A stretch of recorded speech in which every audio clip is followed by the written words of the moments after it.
Mari kita akan lihat dalam Markus pasal yang ke-9.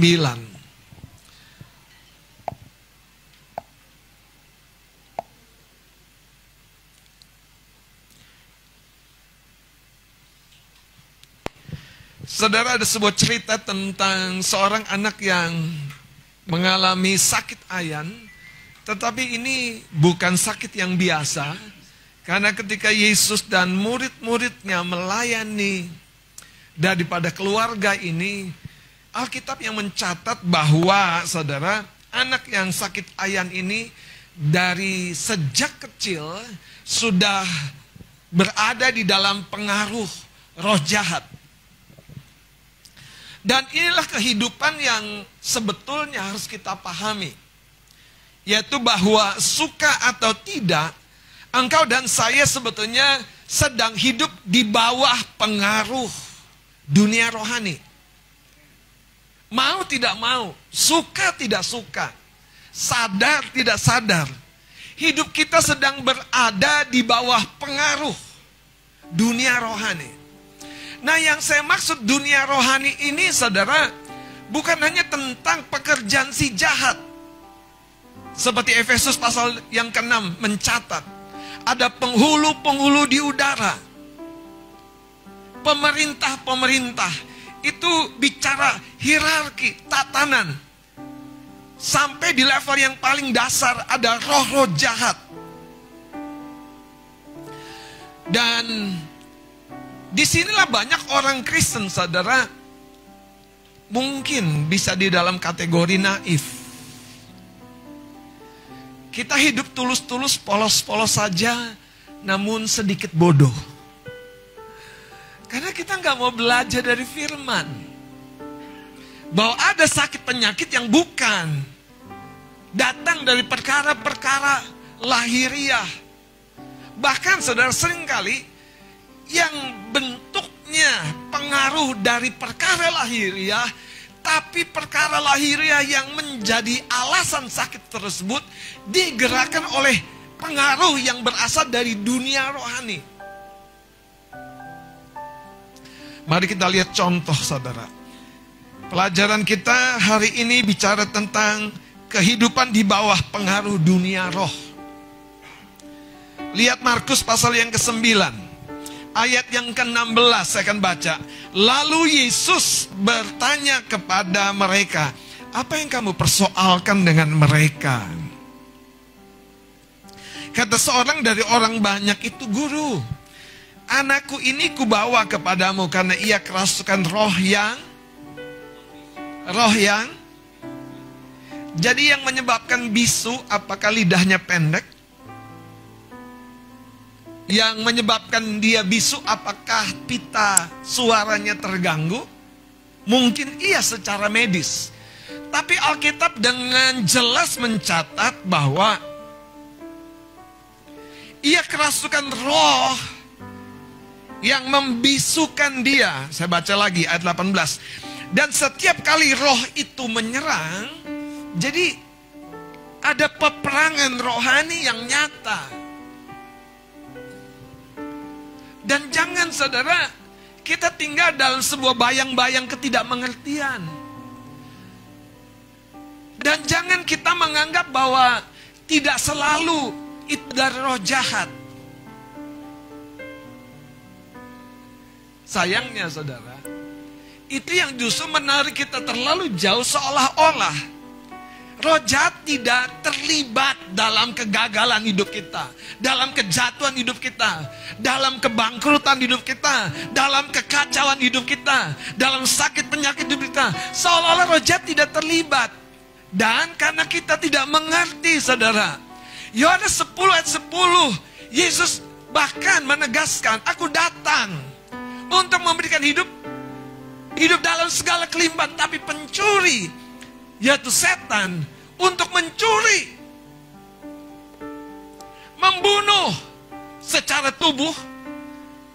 Jadi setan bukan hanya sekedar, saudara, memberikan sakit penyakit, darah tinggi lah, tensi tinggi lah, apalagi gula tinggi lah, apalagi nafsu makan tinggi lah, asam urat tinggi, semuanya tinggi, semuanya di atas ambang normal. Emosi tinggi lah, apalagi yang tinggi saudara? Gaji tinggi. Dan tanpa kita sadari, itu menggiring kita kepada situasi di luar kendali kita. Nah, kalau situasi-situasi tersebut di luar kendali kita, pertanyaan saya buat Anda, di dalam kendali siapa? Kendali Tuhan? Kendali siapa? Anda nih, pernah dengar orang marah seperti kesetanan? Sering. Nah, kalau sudah di luar kendali kesadaran manusiawinya, itu dalam kendali siapa? Ada orang 25 Maret, apa namanya, sale terbaik, harga terendah. Tiba-tiba saudara, di luar kendali kita belanja itu. Semuanya di luar kendali. Kalau di luar kendali kita, itu di dalam kendali siapa? Oke, mari kita lihat. Ayat yang ke-18. Dan setiap kali roh itu menyerang dia, roh itu apa? Membantingkannya ke tanah. Roh itu apa? Membantingkan anak itu ke tanah. Kira-kira saudara, yang seperti ini Anda pernah lihat nggak? Mungkin yang jenisnya lebih rendah, sering kita lihat. Ada dorongan-dorongan. Kita ingin menyakiti diri kita sendiri. Orang yang kita lihat ingin menyakiti dirinya sendiri. Kita lanjut saudara. Lalu mulutnya berbusa, giginya berkertakan, dan tubuhnya menjadi kejang. Lihat ayat 18 sekali lagi. Dan setiap kali roh itu menyerang. Jadi roh jahat yang mendatangkan sakit ayan dalam deskripsi medis, kan lebih enak dibilang sakit kejang-kejang mulut berbusa. Namanya belakangan deh. Iya enggak? Sakit kejang-kejang mulut berbusa. Dan itu maksud saya, kalau kita sudah deskripsikan, kita mengabaikan pengaruh-pengaruh roh yang menyebabkannya. Karena sepertinya sudah lazim terjadi sakit pegel-pegel, encok. Kita bilang apa? Rematik. Masuk angin. Sekarang lebih jauh lagi saudara. Aku sudah meminta kepada murid-muridmu supaya mereka mengusir apa? Mengusir roh itu, tetapi mereka tidak dapat. Nah, ada sebuah keadaan yang menjadi batasan di mana dunia rohani ini tidak sama. Peringkat murid-murid yang sudah tumbuh, berkembang, sehingga kapasitas imannya mampu mengelola keadaan ini dengan belum mampu mengelola keadaan ini. Saudara, kita kesampingkan dulu bahwa aku mampu nggak ya? Kita kesampingkan dulu. Tapi kalau kita sudah mengerti duduk perkaranya, itu lebih mudah. Masalahnya ada banyak orang tidak mengerti bahwa penyebabnya bukan sekedar Anda jatuh pingsan karena apa? Karena kurang gula. Bukan sekedar itu maksud saya. Tapi ada jauh yang lebih sifatnya rohani. Karena itu saudara, dunia rohani ini selalu mempengaruhi yang di alam lahiriah. Bahkan kenapa orang berusaha cari yang namanya apa? Ajian supaya dagangan laku. Penglaris, betul nggak? Kenapa orang bisa pakai apa namanya ilmu pelet? Bukan ilmu melet, saudara, ilmu pelet.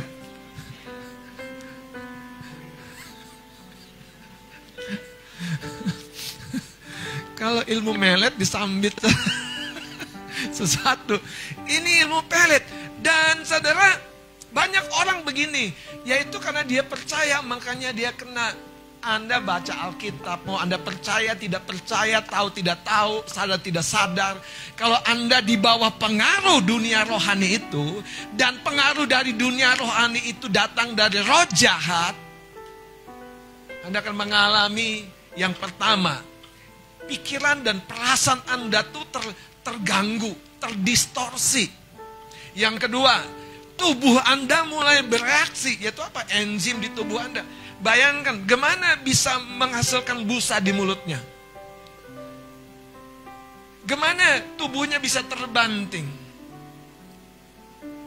Dan jangan lepas dari cerita ini. Coba lihat ayat yang ke-18 supaya Anda paham.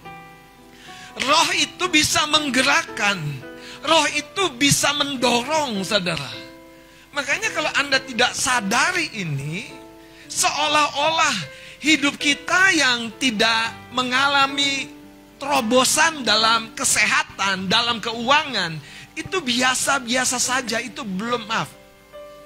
Banyak kita tuh terlalu cepat, belum waktunya Tuhan. Belum waktunya Tuhan kamu sembuh. Setan dari atas ketawain kita. Itu kenapa? Karena kita nggak ngerti. Coba, supaya Anda paham, jadi jangan terlalu cepat, belum waktunya Tuhan. Kita baca cerita ini. Haleluya, ayat 19. Maka kata Yesus kepada mereka, hai kamu angkatan yang tidak percaya, berapa lama lagi aku harus tinggal di antara kamu? Berapa lama lagi aku harus sabar terhadap kamu? Bawalah anak itu kemari. Artinya, harusnya tidak perlu dibawa Yesus, kondisi anak ini sudah selesai. Jadi jangan bilang belum waktunya Tuhan, kondisi kita belum selesai. Jangan bilang itu, saudara. Jangan-jangan jalan kita terkunci di depan, iman kita terblokir, saudara, di dalam. Kita sepertinya tidak menyadari bahwa Tuhan selalu ingin membawa kita mengalami satu progres dalam semua hal. Progres dalam semua hal. Baca cerita tentang Abraham. Diberkati dalam segala hal. Keluarga diberkati, bisnis diberkati, semua diberkati, diberkati. Ayub sudah dilimpahi segala yang luar biasa, harta benda, kesehatan, keluarga. Tapi Tuhan membuat Ayub 2 kali lipat. Setelah apa? Melewati proses ujian dan pencobaan itu. Lihat, saudara. Perhatikan. Ayat 20, lalu mereka membawanya kepadanya. Ini baca ayat ini baik-baik. Waktu roh itu melihat Yesus. Yang melihat Yesus siapa? Roh itu. Jadi roh itu pribadi. Dan dia punya inisiatif. Lihat ayat ini. Waktu roh itu melihat Yesus, anak itu segera digoncang-goncangnya. Ini bacaan Alkitab loh, bukan Harry Potter, saudara. Jadi kalau saya cerita tentang cerita ini memang di Alkitab. Ini cerita di Alkitab tentang kita hidup di bawah pengaruh dunia roh. Suka atau tidak suka, mau atau tidak mau. Ingat cerita Bileam dalam Bilangan 23-24? Seorang raja namanya Balak mau berperang dengan Israel karena dilihat, oh, suku bangsa Israel sudah dekat dengan daerahnya, dan dia takut karena ada cerita tentang Israel yang selalu menang. Dan Balak mengambil cara bagaimana mengupah Bileam, seorang apa? Seorang petenung. Tapi Alkitab mencatat Bileam ini nabi, saudara. Kenapa? Karena dia bisa memasuki dunia rohani, dunia roh. Singkat cerita, diundanglah Bileam supaya apa? Menyerapah. Anda paham nggak kata menyerapah? Mengutuki.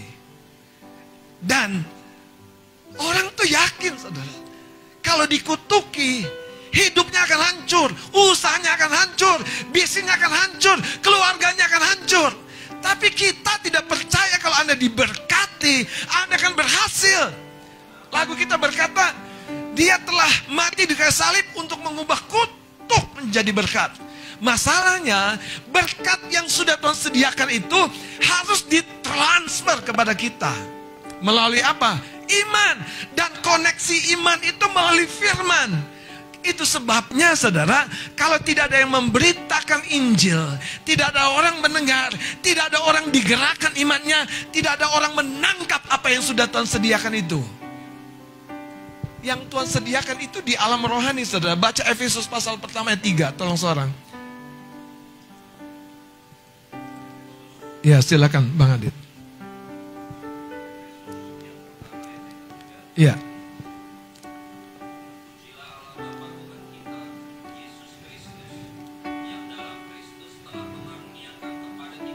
Yang di dalam Kristus, coba lihat. Terpujilah Allah dan Bapa Tuhan kita Yesus Kristus. Baca lagi. Yang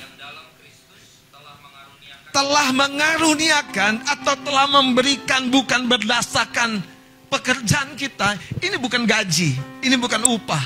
Ini blessing. Ini pemberian Bapa kita. Mas Kris, kalau kasih anakmu Aaron itu, suruh dia kerja keras dulu. Cuci mobil dulu mas. Dek, siramin motor dulu ya, nanti papa beliin mainan. Gimana Kak Petris, si Timi itu? Bahkan dia nakal pun tetap dikasih makan toh. Betul sih. Jadi kalau Anda melihat Bapa di surga tuh jangan hanya berdasarkan, aduh aku lagi berdosa, mana mungkin diberkati. Siapa bilang? Bicara berkat, Anda jangan merendahkan Bapamu di surga tuh terlalu rendah. Justru dengan berkatnya itu, dia mau mengangkat engkau pulih dari keberdosaanmu. Itu makanya Injil itu didasarkan kepada kasih karunia, bukan kepada perbuatan baik, ketaatan kita, maka kita diberkati. Beda saudara. Nah hari ini, sudah seberapa jauh kita memahami dan menyadari. Saudara jangan takut, saya tidak akan khotbahkan sekali khotbah ini ya. Dan saya berdoa saudara ada pertobatan di tengah-tengah kita. Dari ketidakpedulian. Kedua, ada pertobatan dari kehidupan saudara yang malas berdoa. Mari kita lihat sebuah cerita. Nanti balik lagi ke Markus pasal yang ke-9. Kita akan lihat saudara cerita yang menarik dalam kitab Keluaran pasal yang ke-17. Pasal ke-17. Haleluya, ayat 8 saya akan baca dengan cepat. Kemenangan orang Israel melawan orang Amalek. Lalu datanglah orang Amalek dan berperang melawan orang Israel di Rafidim. Ayat 9-nya. Musa berkata kepada Yosua, pilihlah orang-orang bagi kita lalu keluarlah berperang melawan orang Amalek. Besok aku akan berdiri di puncak bukit itu dengan memegang tongkat Allah di tanganku. Saudara, Yosua berperang di bawah, tapi Musa sebagai pemimpin naik ke atas bukit untuk menghadap Allah. Dan dalam cerita ini, saudara harus pahami, Musa bukan berdoa. Coba lihat, saudara, lihat. Besok aku akan berdiri di puncak bukit itu dengan memegang tongkat Allah di tanganku. Lalu Yosua melakukan seperti yang dikatakan Musa kepadanya dan berperang melawan orang Amalek. Tetapi Musa, Harun dan Hur telah naik ke puncak bukit dan terjadilah apabila Musa mengangkat tangannya, lebih kuatlah Israel. Tetapi apabila ia menurunkan tangannya, lebih apa? Israel lebih lemah, Amalek lebih. Siapa bilang kemajuan Anda hanya sebatas kerja kerasmu dan ada peluang baik? Kalau Anda datang ke rumah Tuhan, ingat cerita ini. Izinkan pemimpin yang kau percayai, kalau nggak percaya ya. Banyak orang tuh nggak sepenuhnya percaya kepada pemimpinnya sendiri. Dan itu menyedihkan sekali, saudara. Menyedihkan sekali. Kadang-kadang saking ekstrimnya saya suka bilang begini, kalau Anda nggak percaya saya nggak usah ke gereja sini loh. Beneran. Karena nggak ada konektivitas, nggak ada koneksi. Saya lepaskan doa berkat di akhir ibadah, Anda percaya nggak? Anda Anda harus cukup ekstrim. Aku percaya Tuhan, aku percaya Bang. Karena begini saudara, Alkitab yang berkata percayalah kepada Tuhan dan kepada nabi-nabinya.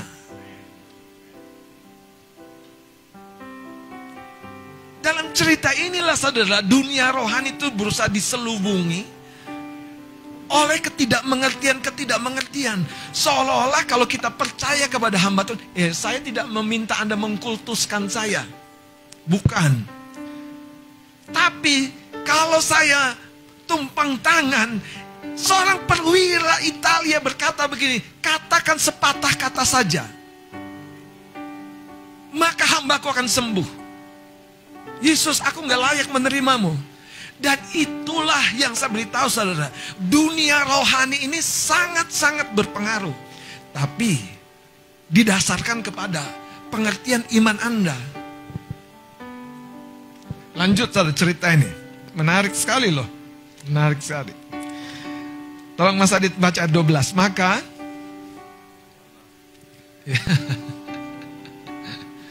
orang jujur disayang jemaat. Terima kasih. Ayatnya yang ke-12. Maka penatlah tangan Musa. Saudara lihat, ini bicara tangan loh saudara.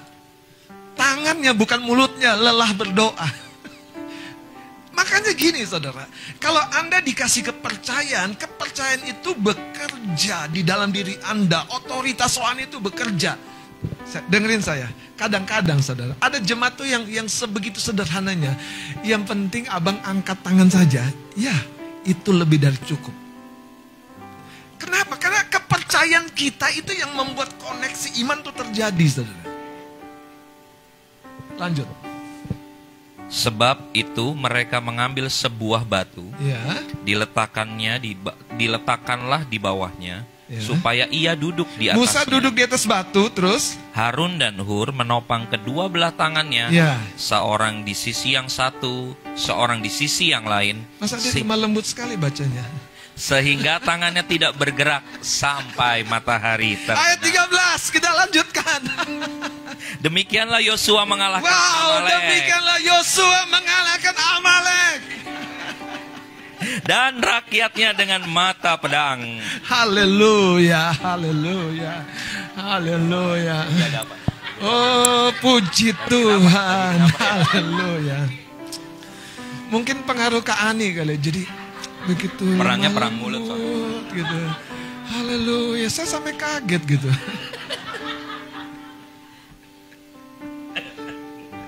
Ayat 13 coba lihat saudara. Peperangan Yosua dimenangkan sebegitu sederhananya.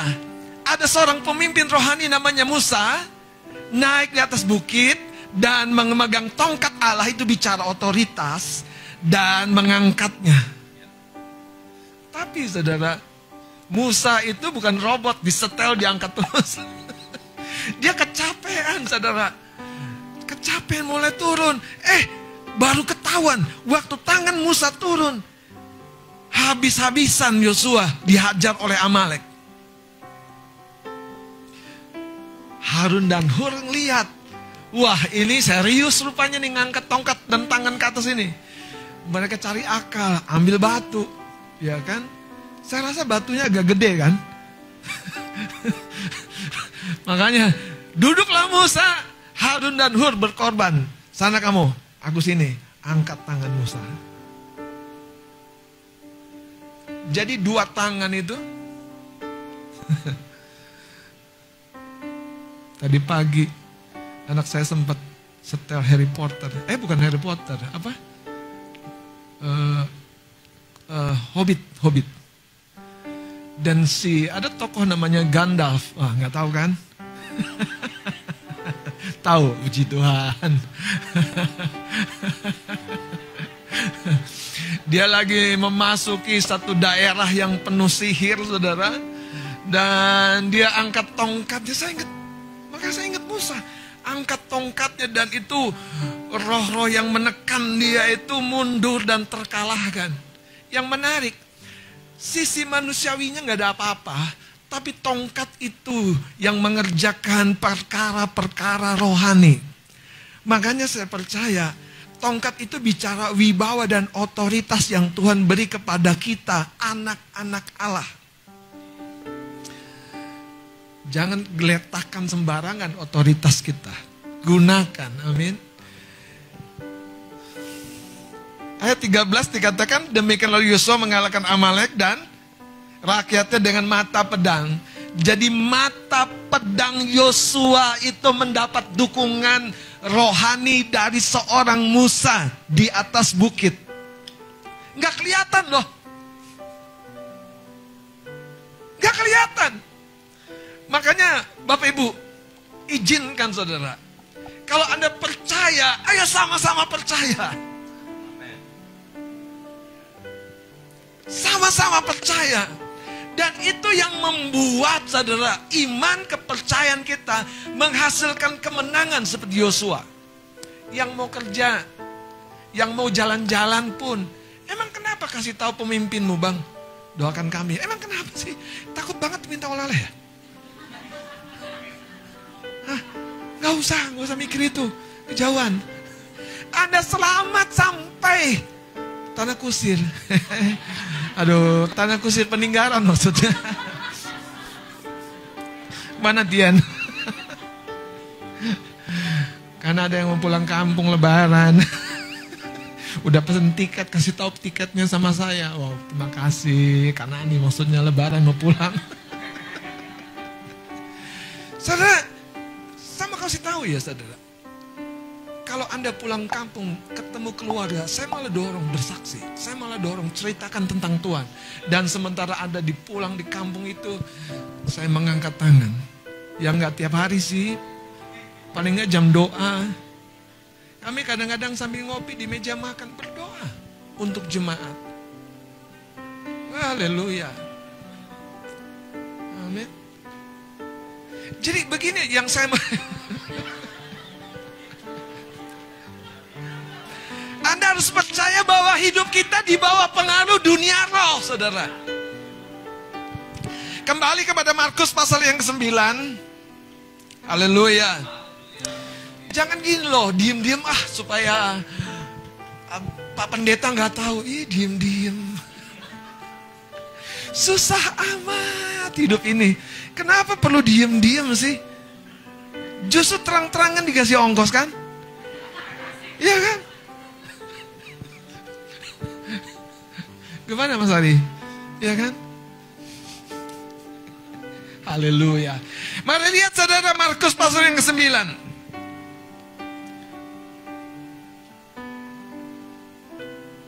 Coba lihat. Sekarang ayat 21-nya. Lalu Yesus bertanya kepada ayah anak itu. Hei ayah-ayah, perhatikan anakmu. Coba pertanyaannya menarik ya. Sudah berapa lama ia mengalami ini? Sudah berapa lama? Bayangkan karena ketidakmengertian, karena ketidakhadiran Yesus. Anak ini sekian lama dibanting ke tanah, dibawa ke air, hendak dibinasakan kata Alkitab loh. Bayangkan kalau kita cuma bilang, ya nggak tahu ini kok sakit ayan anakku. Ma kamu yang kelima. Terus istri bilang, kamu Pak tuh. Terus kita salahkan pasangan kita. Kita lupa. Setan yang punya urusan saudara. Coba lihat saudara. Sudah berapa lama ia mengalami ini? Sejak masa kecilnya. Jadi saya sering bilang, anak-anak kita pada masa kecilnya butuh diserahkan ke Tuhan. Butuh proteksi ilahi dalam doa orang tuanya. Jangan malas Bapak Ibu doakan anakmu. Amin. Haleluya. Itu sangat-sangat mempengaruhi. Nah saya lanjutkan saudara. Ayat 22. Dan seringkali roh itu apa? Menyeretnya. Jadi roh jahat ini bikin gara-gara sama anak si bapak ini. Tentu karena anak ini lemah. Dia tidak sadar sampai roh itu berkuasa atas jiwanya, tubuhnya. Sehingga seperti diseret kata ayat ini. Dikemanain saudara? ke dalam api ataupun ke dalam air, bukan untuk berenang. Mungkin untuk dikelelepin. Saudara, ngerti gak sih tujuan dari roh ini? Bukan supaya mulutnya berbusa, bukan hanya itu, tapi betul-betul untuk, baca ayat ini, untuk apa? Membinasakan. Jadi jangan anggap remeh, jangan anggap sepele, jangan anggap biasa kejadian-kejadian yang terjadi dalam keluarga kita. Dan kalau kita tidak belajar, ya kalau nggak ngerti ngobrol, Pak Pendeta ini aku kok ngalami gini, kenapa ya? Haleluya. Aku kok rajin banget ya ketemu polisi ya. Masih mending ketemu polisi. Ada yang rajin banget ketemu aspal.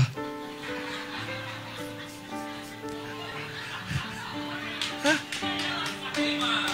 Aduh Tuhan. Haleluya. Aspal itu bukan pendaratanmu terbaik, saudara. Belum sempat bikin standar satu, udah, haleluya. Iya. Jangan pikir Anda lagi ngantuk tok. Jangan pikir saudara ada yang ngebalap Anda terus Anda oleng. Emang Anda baru belajar naik motor? Yang menarik saudara, ada orang-orang yang mengalami itu justru bukan lagi ngebut. Iya.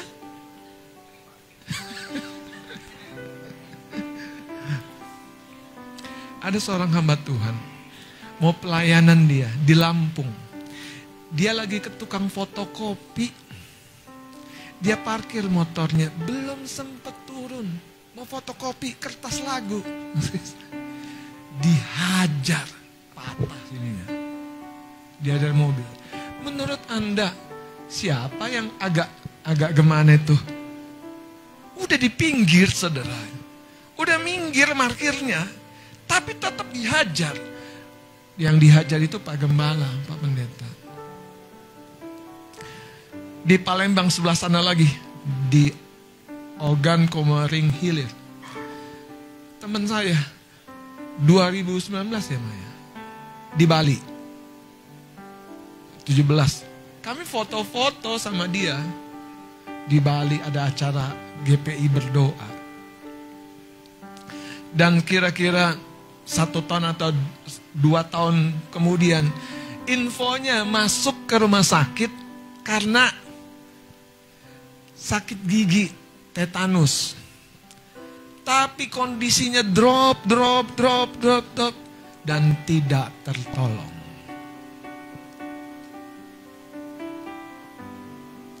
Dan menurut Anda, sakit gigi yang levelnya seperti apa yang bisa menghabisi nyawa seseorang? Kalau bukan ada rekayasa dunia rohani ini untuk membuat dokter terlambat.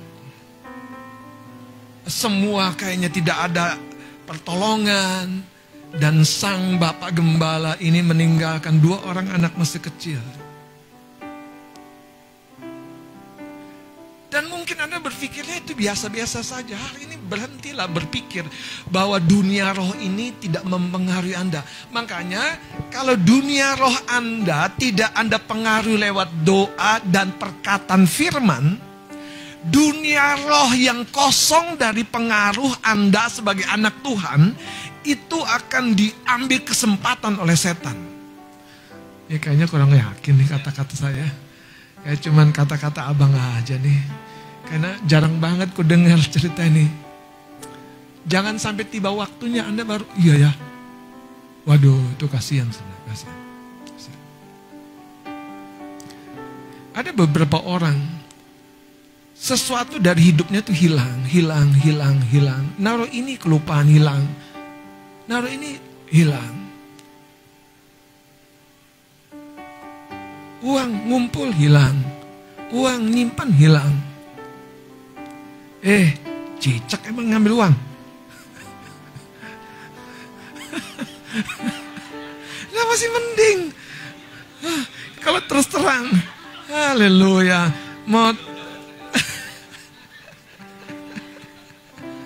Karena begini, Anda lihat gak sih film-film Indonesia warnanya seperti apa?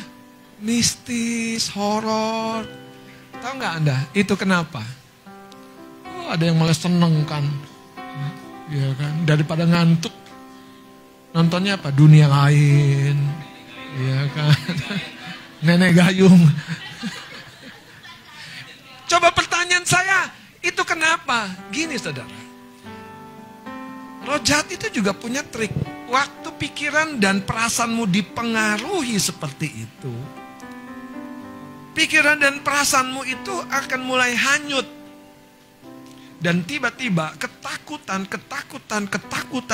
lebih dominan daripada keberanian yang harusnya engkau tumbuhkan. Makanya ketika saya cerita ini, yang pertama tujuannya adalah untuk membuka kesadaran. Hidup ini tidak seaman yang Anda pikir. Hidup ini tidak seaman, senormal yang kita pikir. Selalu ada rekayasa di dunia rohani ini. Menurut Anda, kenapa Herodes meminta anak 2 tahun ke bawah dibunuh pada waktu Yesus lahir? Setan tidak mau anak 2 tahun ke bawah yang bintangnya terang itu mencapai destininya. Di mana? Di kayu salib. Gak mau. Jadi jangan berpikir Anda itu tidak dalam proyek dan rencana Tuhan yang besar. Dan setan selalu berupaya melakukan sabotase melalui apa? Sakit penyakit.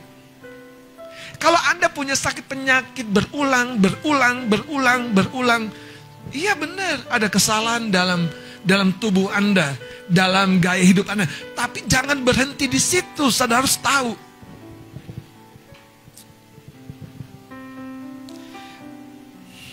Coba lihat saudara, ayat yang ke-22. Sebab itu jika engkau dapat berbuat sesuatu, Yesus dapat berbuat sesuatu. Yesus dapat mengubahkan sejarah hidup kita. Tapi butuh orang-orang yang mengambil tindakan percaya kepada Dia, datang kepada Dia, doa bicara kepada Dia, berseru kepadanya. Jangan anggap nanti juga sembuh, nanti juga berubah, tahun depan Anda jatuh lagi. Saya bukan menubuatkan Anda, memperingati. Tahun depan kita ditipu lagi. Saya bukan menubuatkan, mengingatkan.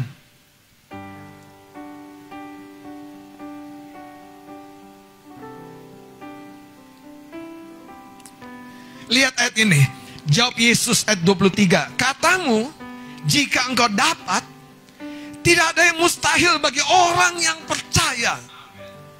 Ini sebuah perkataan yang dideklar oleh Tuhan sendiri. Tidak ada yang mustahil.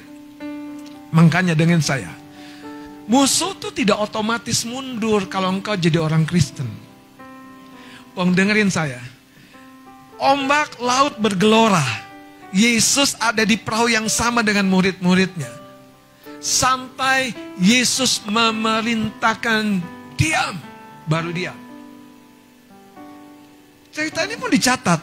Ketika roh itu melihat Yesus, dia berusaha membanting anak itu. Makanya kecelakaan anak kita harus waspadai, saudara. Itu area-area kita terus oleh kuasa Darius dipagari. Saudara, sekali lagi, poin yang pertama, jangan anggap sepele. Kalau tidak, kita akan kehilangan lebih banyak. Kesehatan secara fisik makin drop, makin hancur, makin gagal. Keuangan makin habis, hubungan gak progres, hancur, bingung. Lantas kalau kita balikin, buat apa janji Tuhan yang besar itu yang kita nyanyikan? Masalahnya bukan sekedar janji Tuhan itu ya dan amin. Kita mengambil peran kita enggak. Alkitab mencatat, lawanlah iblis, dia akan mundur daripadamu. Amin. Kita lihat dengan cepat beberapa ayat lagi, saudara. Saya berdoa, ini akan membuka pemikiran kita bahwa dunia rohani ini selalu membawa pengaruh kepada kita. Efesus pasal 2 ayat 1 dan kedua, saya akan baca. Efesus pasal yang kedua ayat 1 dan 2. Sudah ketemu? Puji Tuhan. Saya akan baca. Kamu dahulu, baca sama-sama. 2, 3. Kamu dahulu sudah mati karena pelanggaran-pelanggaran dan dosa-dosamu. Kamu hidup di dalamnya karena kamu mengikuti jalan dunia ini, karena kamu mentaati penguasa kerajaan angkasa. Siapa? Yaitu roh yang sekarang sedang bekerja di antara orang-orang durhaka. Kalau bahasa durhaka ini kadang Anda bingung kan? Kalau bahasa Inggrisnya dikatakan disobedience. Jadi mereka-mereka yang tidak taat, itu ada spirit yang bekerja, ada roh jahat yang bekerja. Jangan hanya bilang lupa. Lupa doa, ya. Maaf. Lupa kembalikan miliknya Tuhan. Lupanya sekian minggu, saudara. Dan setan sedang membuka celah untuk kegagalan keuangan. Lebih dalam dan lebih dalam dan lebih dalam lagi. Saudara, sesederhana itu, waktu perjanjian kita dengan Tuhan robek karena kita tidak melakukan bagian kita, setan punya celah. Lihat ayat ini, saudara, yaitu roh yang sekarang apa?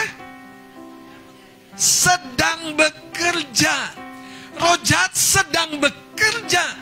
Dan disinilah kita harus membuka mata rohani kita, bahwa ada sesuatu yang sedang bekerja yang sekalipun tidak kelihatan. Betul apa betul? Iya, sesuatu yang sedang bekerja. Saudara, ada dorongan di hati kita untuk minum obat, tapi kita bilang nanti. Waktu sakitnya makin parah, apa yang terjadi? Iya, saudara, itu karena ketidaktaatan kita. Tapi roh jahat selalu dapat peluang dan kesempatan untuk mensabotase hal-hal baik di dalam hidup kita. Itu sebabnya mari kita perhatikan, saudara. Karena dunia rohani ini selalu mempengaruhi engkau dan saya, suka atau tidak suka. Lukas pasal 4. Mari kita akan lihat Lukas pasal 4.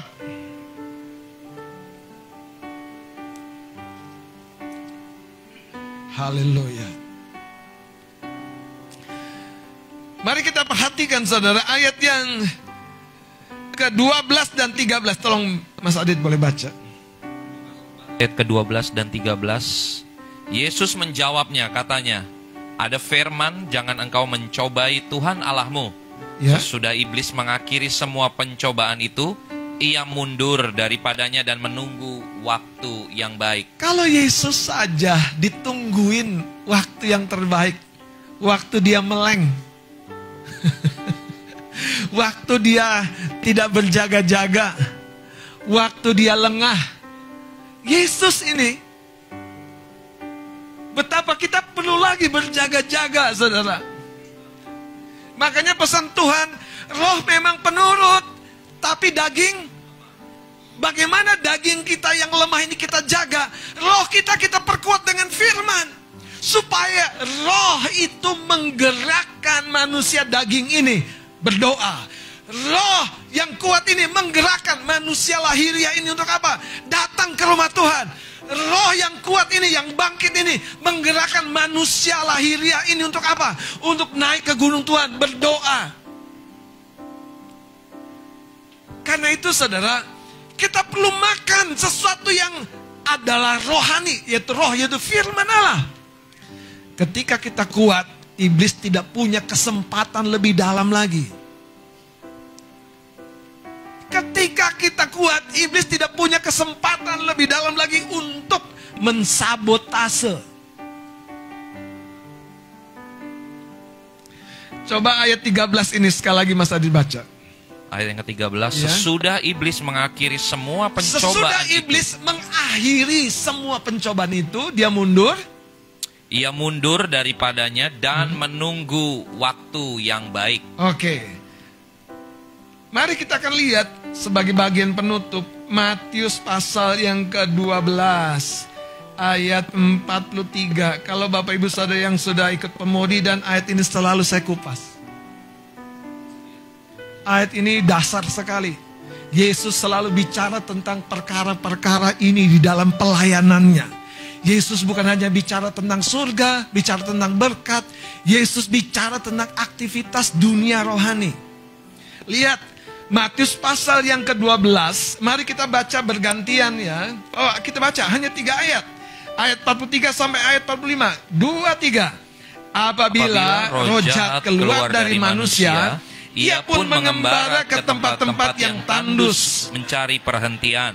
Tetapi ia tidak mendapatnya. Apakah berhenti kisahnya di situ? Ketika roh jahat tidak mendapat tempat perhentian di tempat-tempat lain, ternyata roh jahat yang keluar dari manusia mencari tempat perhentian dan tidak mendapatinya, dia punya memori. Coba baca ayat selanjutnya. Lalu ia berkata, aku akan kembali ke rumah yang telah kutinggalkan. Jadi siapa bilang kalau Anda sudah didoakan pelepasan Anda aman? Sampai Anda membangun diri Anda, sampai Anda menguatkan roh Anda, sampai Anda mengaktifkan iman Anda, baru Anda mampu kuat. Kalau tidak, roh yang sama akan datang lagi kepada Anda. Ini Yesus yang bicara. Yesus yang menegaskan. Bapak Ibu Saudara, kalau engkau tahu beberapa hal terjadi, mendatangkan seperti anak ini, didorong ke api, didorong ke air. Waspada saudara, jaga teritorial yang dipercayakan kepadamu, yaitu keluargamu, yaitu taman Edenmu. Bangun mesbah doa di rumahmu. Mari lanjutkan saudara. Ayat 44. Lalu sama-sama, aku akan kembali ke rumah yang telah kutinggalkan itu. Ya. Maka pergilah ia dan mendapati rumah itu kosong, bersih tersapu dan rapi teratur. Mendapati, jadi dia observe, dia periksa. Siapa bilang setan gak tahu siapa yang tekun berdoa, siapa yang tidak berdoa? Siapa bilang setan tidak tahu siapa yang rajin baca Alkitab, mendeklarasikan firman, menghidupi firman, atau siapa yang abai?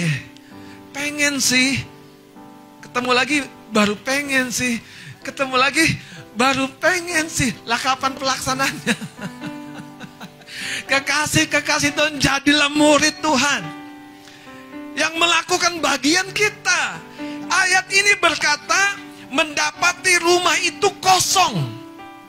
Ini bicara apa? Tidak ada kehidupan, tapi bersih tersapu, rapi teratur. Ini bicara apa? Kehidupan agamawi. Yang penting, maaf kalau yang pakai kalung salib. Kalung salib ini menandakan saya sudah bertobat, sudah dibaptis. Bukan saudara, itu hanya merek di luar. Yang di dalam ini jauh lebih dalam. Anda perlu kenakan salib saudara.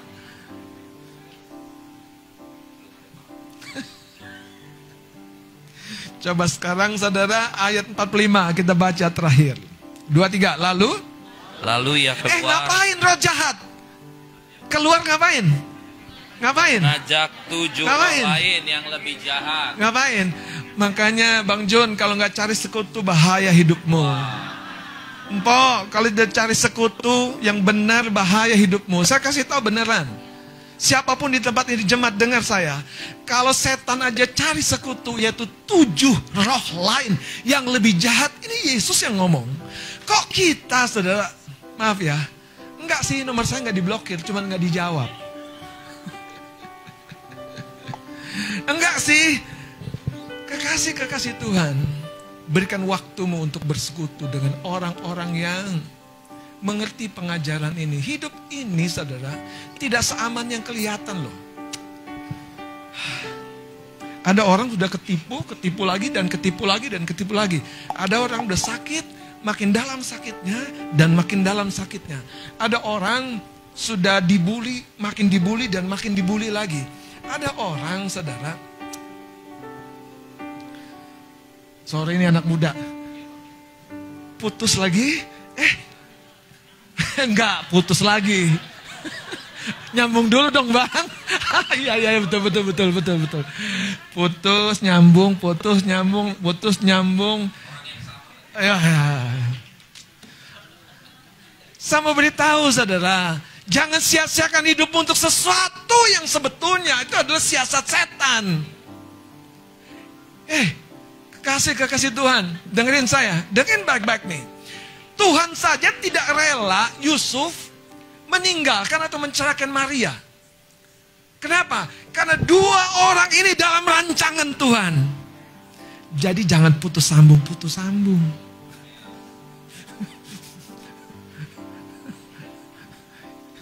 Bertobat dulu baru nembak anak orang. Belum bertobat udah nembak anak orang.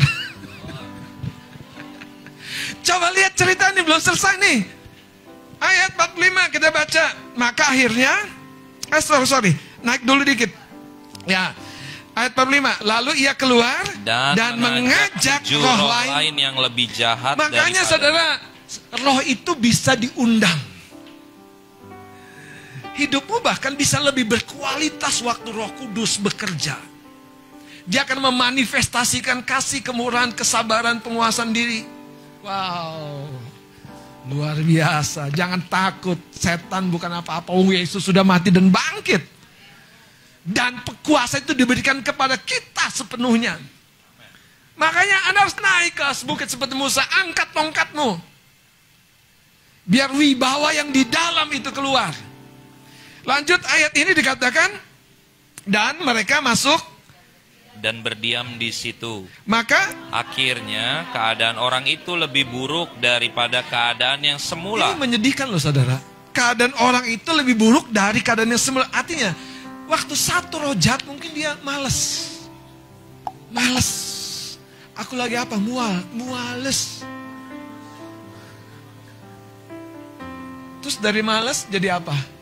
Jadi terlambat, menunda.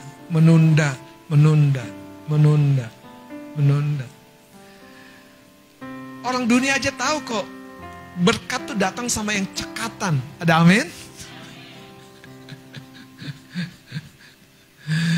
Berkat bahkan akan bertambah-tambah kepada orang yang cekatan dan cerdik. Tapi jangan licik. Karena itu saudara, saya mau kasih tahu ya, hidup kita akan lebih baik. Waktu kita tahu musuh kita, waktu kita tahu tipu dayanya, waktu kita tahu sabotasenya. Saya mau kasih tahu ya, ada waktunya saudara.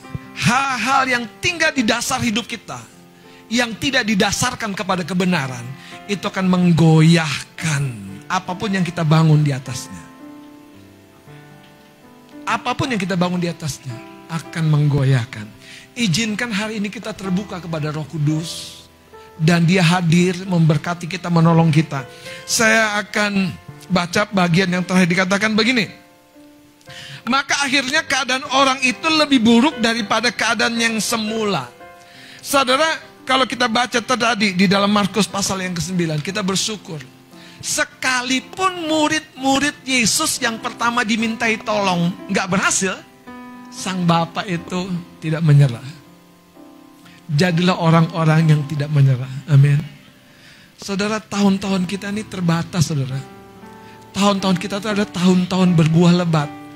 Kalau kita tidak izinkan roh jahat yang bersembunyi diekspos, bahasa saya, ditengking keluar dan hidup kita dibangun, roh itu akan bisa bahkan mengundang. Kenapa? Karena Anda harus paham ya, uniknya sebagai penutup, makanya tidak sembarangan pelayanan pelepasan. Roh jahat itu seperti virus, saudara. Dia tuh punya daya adaptasi. Kan pertama tuh dia kan satu roh jahat keluar. Kenapa diajak 7? Karena dia tahu kalau sendirian aku nggak bakalan tahan. Aku pasti dihabisin lagi. Virus saja bisa bermutasi. Roh jahat itu bisa begitu liciknya dia mencari cara supaya dia tetap bertahan di rumah. Siapa rumah itu? Tubuh manusia, pribadi manusia. Bapak Ibu Saudara, kalau engkau cek ke rumah sakit komplikasi, sederhana saudara. Itu tidak pernah tiba-tiba komplikasi. Tidak pernah. Sakit komplikasi kan gak pernah tiba-tiba ya. Tiba-tiba, aduh aku komplikasi nih. semuanya tinggi tadi ya. Enggak, pasti dimulai dari satu. Dan ujungnya, setan tuh enggak pernah mainin Anda dan ajak teman Anda dan kemudian, oh jadikan Anda pangeran, jadikan Anda ratu. Enggak, ujungnya seperti Alkitab bilang, dibinasakan. Dibinasakan. Hari ini saudara berhenti bermain-main dengan kehidupan rohanimu. Kalau engkau tidak bangun kehidupan rohanimu, ada dunia rohani yang lain yang akan mempengaruhi. Mari kita bangkit berdiri.